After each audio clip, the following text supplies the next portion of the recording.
Some breaking news on the campus of the University of Chicago. Campus police there are breaking up a protester encampment. Police in riot gear arrived on campus early this morning. Joni has been there very early. She has the latest. Joni, what has unfolded since you arrived? Well, the campus police, as you said, moved in just before 5 a.m. And these protesters have been holding the line now for 2 hours. There's a bullhorn behind us, so it's very loud. Christopher was on the inside when it happened. Describe what happened in the quadrangle this morning. Yeah, it was horrific. They waited like cowards until every single student was asleep in their tent, basically. And then they stormed in, maybe 40 or 50 of them with riot gear, screaming. They started throwing wood planks, throwing chairs, throwing absolutely everything in any direction to destroy the camp as fast as possible, to suppress this movement as fast as possible. And in fact, one of the chairs that they threw came within maybe 3 inches of hitting my girlfriend in the head. And they had just woken us up. So it was dark because it was before sunrise. You had a warning that they were coming, but they did for a while, and so everybody was asleep. No warning. No, we had no warning.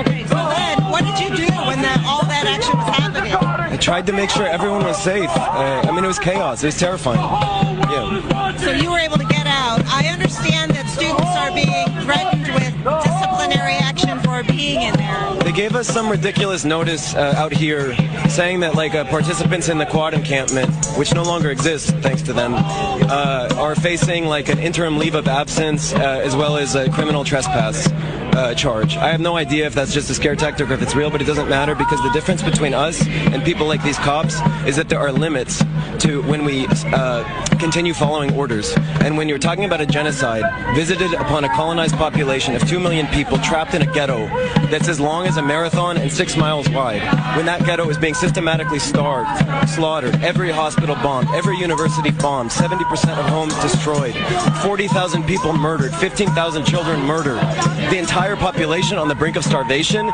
we say, and if our government and our academic institutions are complicit in this, there comes a point where we say we're not following orders and it doesn't matter what you do to us because there are principles and there are human lives that matter more than our careers and our futures, and that's what separates us from people like Paul Alivisatos, the coward president of this university, and these coward cops that come in terrorizing an encampment while people are sleeping. You've been standing at this line linked arm in arm with other protesters. What has happened here?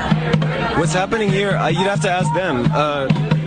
Apparently they're trying to intimidate us, trying to suppress the protest that is continuing to grow. I think that they thought they could basically terrify us into inaction, into flight. But this is what this university has never understood, has never accepted, has never reckoned with about this student movement, and not just at UChicago but around the country, is that the commitment to Gaza runs deeper than fears for our safety, fears for our careers, fears for our paychecks.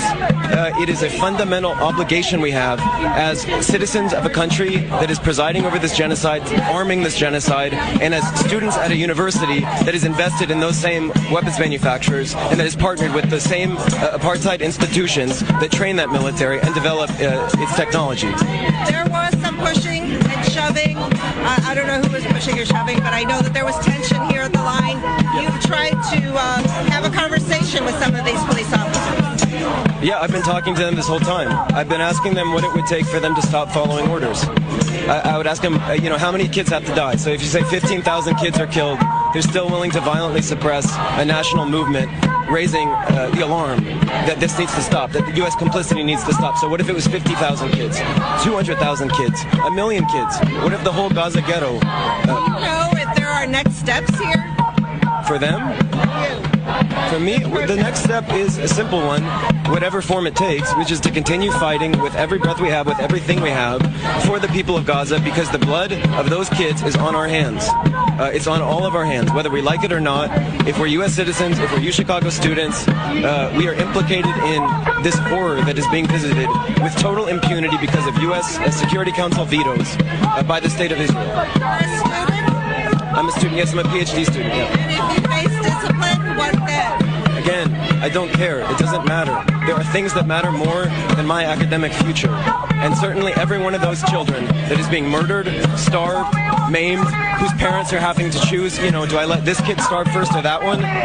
This is such an ugly reality of such great magnitude that to even think, to really entertain questions about what might happen if Paul puts me on a leave of absence is ridiculous, and it's insulting to the memory of every child that has been murdered in the course of this genocide, with the full complicity of the United States, of Joe Biden, and of people like Paul Alivisatos and his cops that he sicks on us in the middle of the night. They're hypocrites, they're cowards, and the blood of Gaza's kids is on their hands too. The difference between them and us is that we know that and we reckon with it because we have a duty to them while they hide from the truth, and they won't even admit that a single university has been bombed.